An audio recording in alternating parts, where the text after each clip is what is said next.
चलिए हम अब तीसरा चैप्टर देख लेते हैं, ठीक है। जीव जनन कैसे करते हैं? जीव जनन कैसे करते हैं? चलिए, पहला का आंसर तो सो ही कर रहा है। देख लेते हैं। देखिए, पुष्पी पादपों में लैंगिक जनन होता है। पुष्पी पादपों में लैंगिक जनन होता है। तो ये होता है फूलों द्वारा। क्या होता है? लैंगिक जनन फूलों द्वारा होता है, ठीक है। चलिए नेक्स्ट देख लेते हैं। नेक्स्ट है, मानव मादा के जनन तंत्र का भाग नहीं है। यानी मानव मादा के जनन तंत्र का भाग नहीं है। कौन नहीं है बताइए? मादा का रहा है, ठीक है। मादा मतलब महिला, महिला आ जाएगा, ठीक है। मादा का रहा है तो शुक्राणु महिला में नहीं होता है, ठीक है। अंडाणु होता है, गर्भाशय होता है, डिंबवाहिनी होता है, लेकिन शुक्राणु नहीं होता है, ठीक है। ये केवल पुरुषों में होता है, इसीलिए इसका आंसर सी होगा। चौथा है कि नर युग्म युग्मक। देखिए, युग्मक मतलब होता है युग्मक, युग्मक मतलब होता है जोड़ा, ठीक है। जोड़ा। कह रहा है कि नर युग्मक एवं मादा युग्मक के संलग्न को क्या कहते हैं? कि संलग्न को क्या कहते हैं? तो बौनापन कहते हैं। क्या कहते हैं? बौनापन, ठीक है। निम्नलिखित में से कौन एक लिंगीय पादप का उदाहरण है? देखिए, एक लिंगीय पादप कह रहा है। बताइए, एक लिंगीय, बहुत अच्छा क्वेश्चन है। निम्नलिखित में से कौन एक लिंगीय पादप का उदाहरण है? पादप का उदाहरण है, बताइए क्या होगा? यह पपीता होगा। याद रखिएगा ये क्वेश्चन, ठीक है। यह एक लिंगीय है। एक ही लिंग में नर और मादा दोनों रहता है। चलिए नेक्स्ट, मुकुलन द्वारा प्रजनन किससे होता है? मुकुलन द्वारा प्रजनन कैसे होता है? ये है, देखो पिष्ट लिखा गया है, ईस्ट होना चाहिए, ठीक है। यहाँ पर ईस्ट होना चाहिए, ईस्ट। पिष्ट लिखा गया है, ठीक है। ईस्ट बी आंसर। चलिए नेक्स्ट देखते हैं। फूलों में नर जनन प्रजनन अंग होता है, मतलब कहाँ होता है? फूलों में नर प्रजनन अंग होता है, मतलब कहाँ होता है बताइए? यह होता है भाई पुंकेसर में। क्या होता है? पुंकेसर में। चलिए नेक्स्ट है। द्विखंड होता है। द्विखंड, देखिए द्विखंड होता है अमीबा में। द्विखंड होता है अमीबा में, तो इसका आंसर हो जाएगा आपका ए। चलिए, टोटल 60 क्वेश्चन है, ठीक है। तो हम थोड़ा फास्ट में देख लेते हैं, ठीक है। तने के तने के द्वारा कायिक प्रवर्धन होता है। प्रवर्धन होता है, किसमें होता है? देखिए, पुदीने में होता है, हल्दी में होता है पुदीना, और अदरक मतलब आदि जिसको बोलते हैं, यानी सभी में होता है, ठीक है। डी आंसर होगा। आगे क्वेश्चन है कि खंडन द्वारा जनन होता है। खंडन द्वारा, खंडन द्वारा जनन होता है तो सितार मछली में। कौन सा मछली में? सितार मछली में, बी आंसर होगा। नेक्स्ट, कायिक प्रवर्धन संभव है। कायिक प्रवर्धन संभव है किस में बताइए? जड़ द्वारा, तना द्वारा, पत्ती द्वारा, सभी द्वारा। इसका आंसर आ जाएगा डी, सभी द्वारा, ठीक है। नेक्स्ट है, तने पर ऑप्थनिक कालियां पाई जाती हैं। कालियां पाई जाती है तो यह आलू में पाया जाता है। नेक्स्ट है मुकुलन द्वारा अलैंगिक जनन होता है, अलैंगिक जनन। हाइड्रा में होता है अलैंगिक जनन, ठीक है। चलिए नेक्स्ट। नेक्स्ट है अलैंगिक जनन मुकुलन द्वारा होता है, अलैंगिक जनन मुकुलन द्वारा होता है, किसमें होता है बताइए। यह होता है भाई ईस्ट में, क्या में, ईस्ट में। नेक्स्ट देखते हैं निम्न में से कौन मानव में मादा जनन तंत्र का भाग नहीं है। देखिए मानव में मादा, मादा मतलब महिला, मादा मतलब महिला, महिला में जनन तंत्र का भाग नहीं है, बताइए। यही शुक्रवाहिका होगा, ठीक है, सी होगा। क्या होगा, शुक्रवाहिका यानी शुक्राणु, महिला में शुक्राणु अंडाणु होता है, ठीक है। चलिए परागकोश में होता है, परागकोश में होता है, बताइए। परागकण, परागकोश में परागकण। नेक्स्ट देखते हैं। नेक्स्ट है कि गतिमान जनन कोशिका को नर युग्मक होना चाहिए, पुग्मक लिखा गया है, ठीक है। यह होना चाहिए युग्मक, युग्मक, युग्मक, युग्मक तथा जिस जनन कोशिका में भोजन का भंडारण संचित होता है उससे क्या कहते हैं, बताइए। मादा युग्मक कहते हैं, भोजन संचित होता है उसे मादा युग्मक कहते हैं। चलिए नेक्स्ट। नेक्स्ट है भाई कि एड्स रोग का प्रमुख कारण है, एड्स जो है HIV, एड्स रोग, एड्स रोग का, एड्स रोग का प्रमुख कारण है। देखिए एड्स रोग जो होता है भाई, इसमें HIV जो बीमारी से होता है, और यह एक संक्रमण रोग है और यह विषाणु से फैलता है, ठीक है। इसको हम, उसको कहते हैं कि यह विनाशकारी, यह जानलेवा, क्या है, जानलेवा। तो इसमें ऑप्शन में देखिए क्या है, कह रहा है असुरक्षित, अगर यौन का संपर्क करते हैं आप असुरक्षित, तो यह बीमारी फैलता है। देखिए फैलता तो बहुत चीज से, लेकिन उसी से ज्यादा फैलता है, 99%। चलिए नेक्स्ट। पंखुड़ियों का रंग अधिकतर होता है, पंखुड़ियों का रंग अधिकतर होता है किस, कौन सा रंग, पीला रंग। देखिए ना फूल सब आप देखते हैं, बहुत सारा फूल देखिएगा तो खास करके उसकी पंखुड़ियाँ रहता है वह पीला ही होता है ज्यादातर, ठीक है, अधिकतर। चलिए नेक्स्ट देखते हैं। नेक्स्ट है भाई फूलों का कौन सा भाग फूल फल में बदल जाता है, यानी फूल का कौन सा भाग फल में बदल जाता है, कौन सा भाग बताइए। अंडाशय वाला भाग, ठीक है, अंडाशय ही तो रूप पकड़ता है क्या। चलिए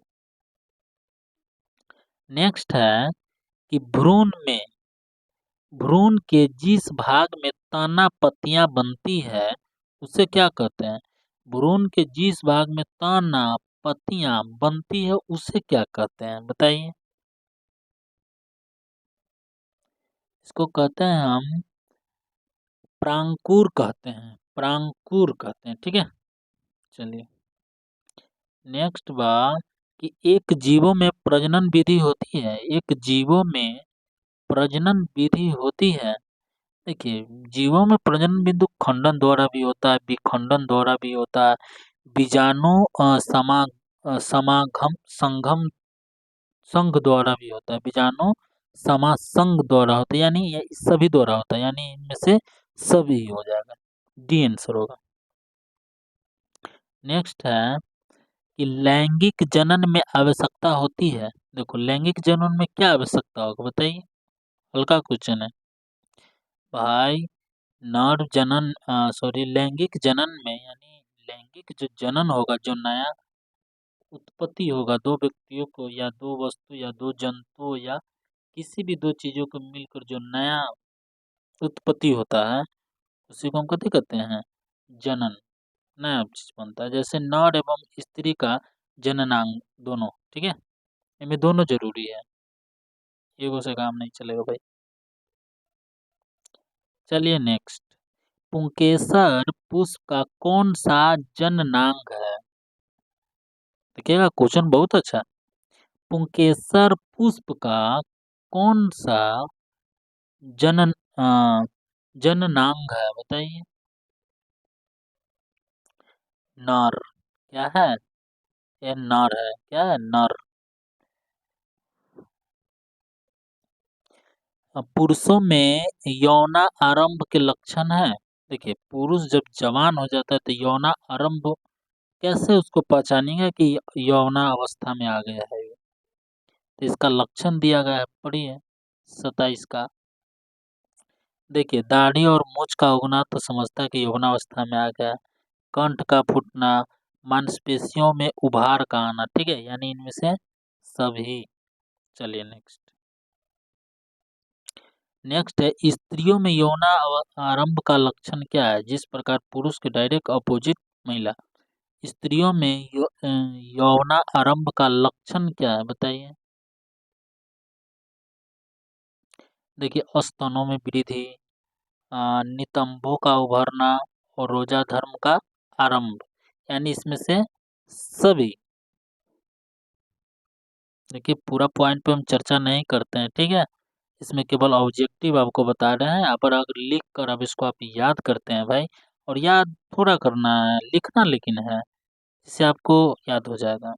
और लिखना भी है तो 4 ऑप्शन देके नहीं लिखना भाई, 4 ऑप्शन नहीं लिखना। जैसे ही क्वेश्चन हुआ तो ये क्वेश्चन लिख लेना, जो इसका आंसर होगा वह खाली आंसर लिख लीजिएगा तो बेटर होगा, ठीक है। हाँ ठीक है। चलिए देख लेते हैं 29 नंबर क्वेश्चन। कहता है कि मनुष्य के नर जननांग निम्नलिखित में से कौन है? नर जननांग कह रहा है, नर यानी पुरुष दिया कर रहा है। तो वृक्षण पुरुष में होता है, शुक्राणु होता है, मूत्र मार्ग होता है, यानी इसमें से सभी हो जाएगा 29 नंबर। नेक्स्ट है कि शुक्राणुओं का अमोचन कहाँ होता है? शुक्राणुओं का अमोचन कहाँ होता है, मतलब कहाँ रहता है? तो शुक्र वाहिका में शुक्राणु रहता है। नेक्स्ट है कि सलियों में अंडाशय की संख्या कितनी होती है? सलियों में अंडाशय की संख्या कितनी होती है बताइए। 2। अंडाशय की संख्या 2। बोलो तो नहीं है। 2 सही है, 2। चलिए नेक्स्ट। मनुष्य में निषेचन के फलस्वरूप होता है। मनुष्य में निषेचन के फलस्वरूप क्या होता है? युग्मनज। क्या होता है? युग्मनज। नेक्स्ट। वृक्षण में बने शुक्राणु संचित होते हैं। वृक्षण में बने शुक्राणु संचित होते हैं मतलब कहाँ इकट्ठा रहते हैं? कहाँ रहते हैं बताइए। अधिवृक्षण में। क्या रहता है? अधिवृक्षण में। चलिए नेक्स्ट है कि कैसे वैसे परिवर्तन जो जीवों को नियंत्रण से बाहर होते हैं कहलाते हैं, क्या कहलाते हैं? निकेत। क्या कहलाते हैं? निकेत। एकलिंगी पुष्य का उदाहरण है एकलिंगी। पुष्य का उदाहरण एकलिंगी जो अभी बताए थे पपीता, एकलिंगी होता है, ठीक है, याद रखिएगा, बीबीआई वाला क्वेश्चन था। नेक्स्ट है मानव जनन किस आयु में परिपक्व और क्रियाशील हो जाता है? मानव जनन किस आयु में परिपक्व यानी पूरा लगभग लगभग जवान और यह क्रियाशील होने लगता है बताइए। यह 18 वर्ष, ठीक है। आगे शुक्राणु का निर्माण होता है। शुक्राणु का निर्माण होता है तो वृक्षण में अभी बताएं। चलिए आगे है कि लिंग गुण सूत्र का पूर्ण जोड़ा कहाँ पाया जाता है? देखिए लिंग गुण और सूत्र, लिंग गुण सूत्र का पूर्ण जोड़ा मतलब पूरा पूरा जोड़ा पाया जाता है। बताइए कहाँ पाया जाता है? स्त्रियों में। कहाँ पाया जाता है भाई? स्त्रियों में पाया जाता है, पूर्ण रूप से याद रखिएगा। नेक्स्ट है कि हाइड्रा में प्रजनन की विधि में से कौन है? हाइड्रा में प्रजनन की विधि निम्नलिखित में से कौन है, बताइए। मुकुलन, हाइड्रा होता है मुकुलन। आगे देखिए, पुष्प का कौन सा भाग परागकण होता है? पुष्प का कौन सा भाग परागकण होता है, बताइए। अभी भी बताएं। पुंकेसर में होता है परागन, ठीक है। चलिए नेक्स्ट देख लेते हैं कि गन्ना, गन्ना, गुलाब एवं अंगूर कृषि में किस जनन विधि का उपयोग किया जाता है? किस जनन विधि का उपयोग किया जाता है, बताइए किसका? कायिका विधि द्वारा इस समय होता है जनन। समझ में आया? कौन विधि द्वारा भाई? कायिका, काली जी न कर दीजिएगा, कायिका विधि द्वारा। नेक्स्ट देख लीजिए, मादा जनन तंत्र में दोनों अंडवाहिनियां संयुक्त होकर लचीले थैलीनुमा संरचना का निर्माण करता है, जिसे क्या कहते हैं? जिसे क्या कहते हैं? गर्भाशय कहते हैं, ठीक है, जहाँ बच्चा सुरक्षित रहता है।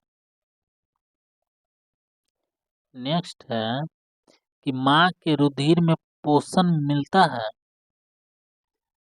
माँ के रुधिर में से पोषण मिलता है।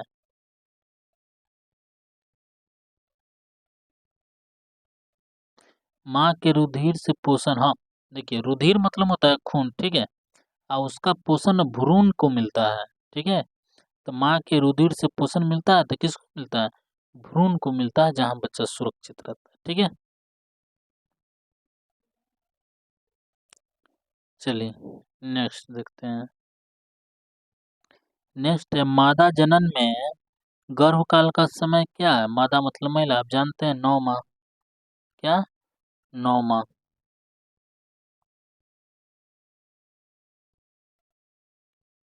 नेक्स्ट है ऋतुस्राव या रोजा धर्म के समय होता है, क्या होता है बताइए? क्या होता है मतलब कितना से कितना दिनों के बीच में होता है, ठीक है, कोई फिक्स डेट नहीं है इसका, लेकिन कितना से कितना जैसे शुरू हुआ तो ये कितना दिन तक चलेगा, ऐसा, ठीक है। तो बताइए क्या होगा? देखिए ये 2 से 8 दिन तक रहता है, लगभग 2 से 8 दिन तक रहता है, ठीक है। अगला क्वेश्चन देख लीजिए, निषेचन क्रिया के पश्चात पुंगमनज में क्या बनता है? पूनम नज में, पूनम, एक गलत क्या बुला रहा है भाई? गला दर्द करने लगा क्या? निषेचन क्रिया के पश्चात पुनमनज में क्या बनता है? उगा क्या बनता है? गलत नहीं ना लिखा है हो। चलिए क्या बनता है देख लीजिए, थोड़ा गला भी थोड़ा ही दर्द कर रहा है इससे थोड़ा। चलिए देख लीजिए, इसका आंसर हो जाएगा भ्रूण में बनता है पुनमगज। चलिए नेक्स्ट देख लेते हैं, वह प्रक्रिया जिसके द्वारा जीव अपने जैसे संतानों को उत्पत्ति करता है क्या कहलाता है? क्या कहलाता है? जनन कहलाता है, अपने जैसे। आगे है, जनन कितने जनन कितने प्रकार से होता है? जनन कितने प्रकार से होता है, बताइए। 2 प्रकार से होता है। नेक्स्ट है, इनमें कौन सा अलैंगिक जनन की विधि है? इनमें से सभी होगा, खंडन, मुकुलन और बीजा बीजाणुजनन, सभी। नेक्स्ट है, किस प्रकार के जनन में जनक के शरीर से कलिका निकलती है? कलिका निकलती है, मुकुलन से कलिका निकलती है, ठीक है। आगे है, परागकोश में पाए जाते हैं, बता चुके हैं, परागकोश में परागकण पाए जाते हैं, ठीक है। नेक्स्ट है स्त्री केस के आधारीय भाग को कहते हैं। स्त्री केस के आधारीय भाग को क्या कहते हैं? अंडाशय।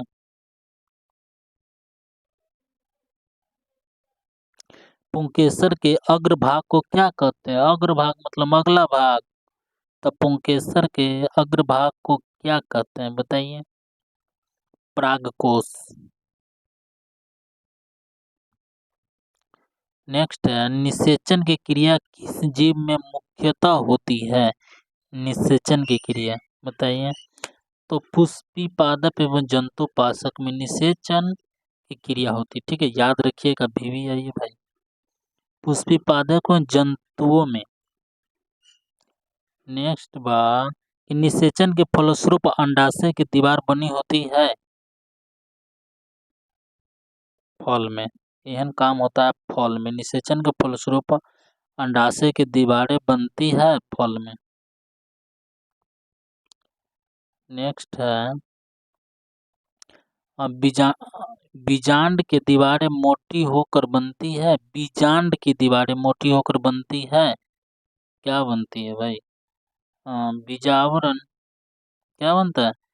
बीजांड बन जाता है, दीवारें अगर मोटी होकर बनती क्या बनती है? बीजावरण। नेक्स्ट है निम्नलिखित में से कौन सा भाग केवल पुरुष जननांग में पाया जाता है? शुक्रवाहिका। ये क्वेश्चन 3-4 बार रिपीट हो चुका है। आगे क्वेश्चन है कि नर युग्मक तथा मादा युग्मक के संयोजन से बनता है। क्या बनता है? जाइगोट। याद रखिएगा ये क्वेश्चन। नर युग्मक तथा मादा युग्मक के संयोजन इकट्ठा होने से क्या बनता है? जाइगोट बनता है। अगला है कि स्त्रियों के मासिक चक्र में एक परिपक्व अंडाणु किस दिन अंडाशय से बाहर निकलता है? किस दिन अंडाशय से बाहर निकलता है बताइए? देखिए 14वें दिन। क्या 14वें दिन? ये तो गलत तो नहीं है ये। 14वें दिन स्त्रियों के मासिक चक्र में क्वेश्चन देख लेते हैं भाई। स्त्रियों के मासिक चक्र में एक परिपक्व अंडाणु किस दिन से बाहर निकलते हैं?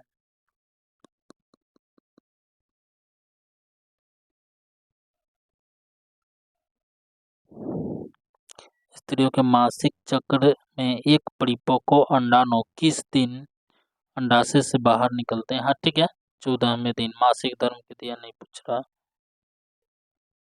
मासिक के चक्र में पूछ रहा है। चलिए ये आंसर 14 दिन भाई सही है। ठीक है, आगे है निम्नलिखित में कौन लैंगिक जनन संचारित होता है?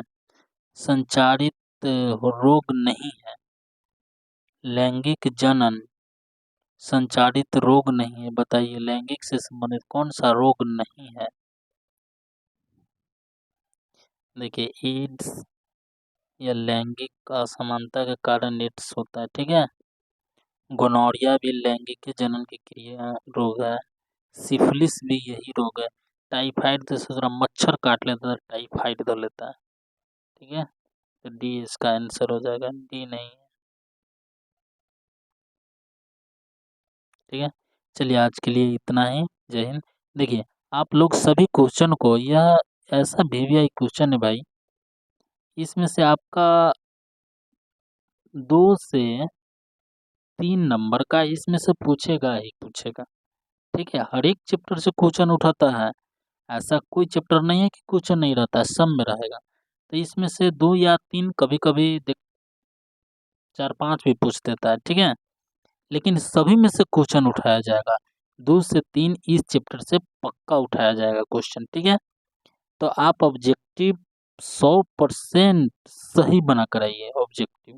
ठीक है, ऑब्जेक्टिव में आप निकल गए, ऑब्जेक्टिव पूरा सही सही सही मार दिए, तो आपका फर्स्ट डिवीजन कोई नहीं रोक सकता है। और अच्छा से अगर जो बनाए दूसरा क्वेश्चन, तो अच्छा खासा नंबर आएगा। ठीक है, तो ये क्वेश्चन के लिख कर ही आप याद कीजिए तो और बेटर होगा, ठीक है। आज के लिए इतना ही। अगर मेरा वीडियो आपको अच्छा लग रहा है तो चैनल को सब्सक्राइब कर लीजिए, लाइक कीजिए और कमेंट कीजिए कि कौन सा सब्जेक्ट के बनाएं। वैसे हम आपके लिए ऑल सब्जेक्ट को बनाएंगे, ठीक है। धन्यवाद।